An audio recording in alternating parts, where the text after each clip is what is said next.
without provocation. Everything it was about ECL, alebwererapo, akesa ikalapesa. And ECL had a power tool. He never responded to this man.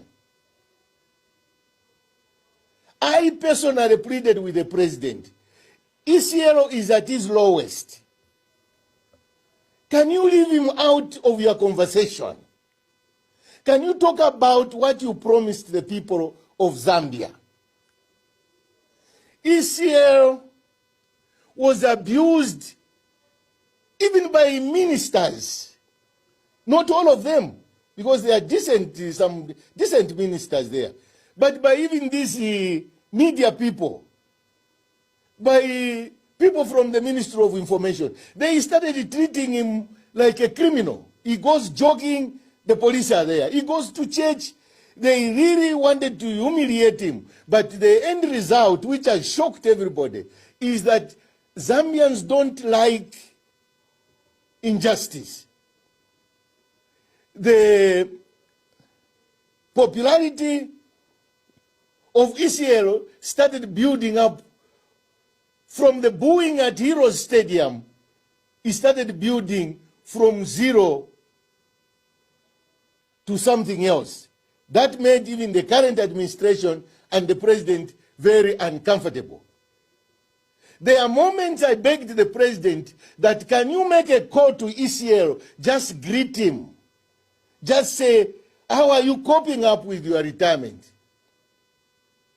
Now, because certain people were brought up in certain ways, ECL was left to be vulnerable. Can you imagine?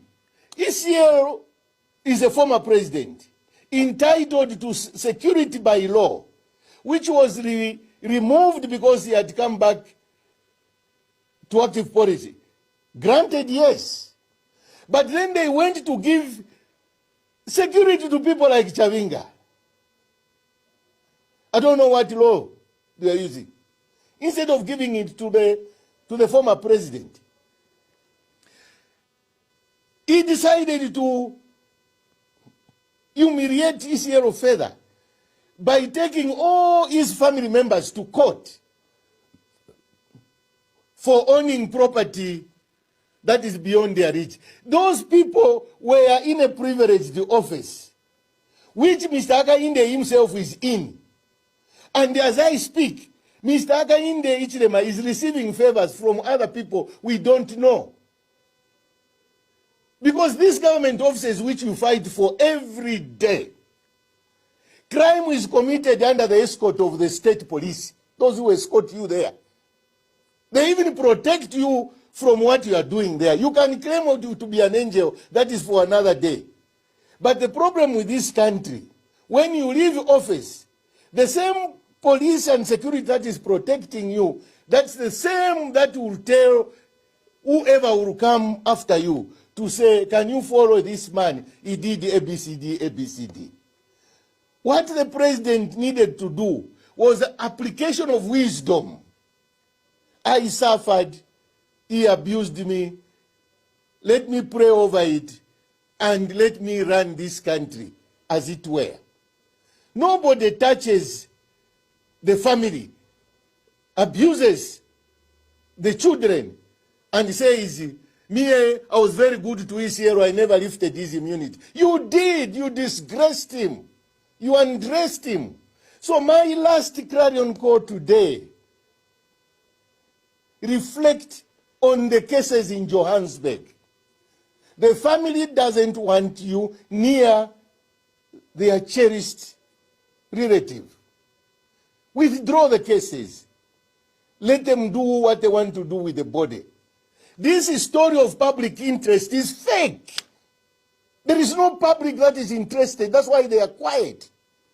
If you did make a survey, you will realize that 75 to 80% people will tell you, it's enough, let ECL be buried in Johannesburg. It will be a story for another day. Please, allow ECL to be buried. it will add no value. That honor you want to give him, worse still, you want to come and speak at his funeral. When Isiero died, whether Tarsila announced the funeral, you should have addressed the nation, not a Facebook post. You should have addressed the nation, eulogized Isiero, asked the people to remember Isiero for what he did for this country and for who he was. And to a certain extent, show remorse. That is a pity you die without you and me reconciling. That's what wisdom entails beyond the literature of Christianity. You win nothing. Even if the South African court gives you the body, I don't know what you are going to do with it. Let go. In life, you must know when you face things that you can't change, you let them pass. Because I tell you, this issue of Isiero, if it had happened under Levi Mwanawasa, it was going to be solved the same day. If it had happened under Rupia Banda, it was going to be resolved the same day. If it had happened under Isiero, it was going to be solved within hours. Humility. Don't push people to the limit. You haven't shown the people you lead whether you had an emergency cabinet meeting to resolve the repatriation of Isiero's body. What role did the cabinet play? Or it was a personal decision, and because you have got state power, everything goes. And all the time, you must win. You have never said any kind words on Isiero. Let the sleeping dogs lie. I thank you. Thank you very much.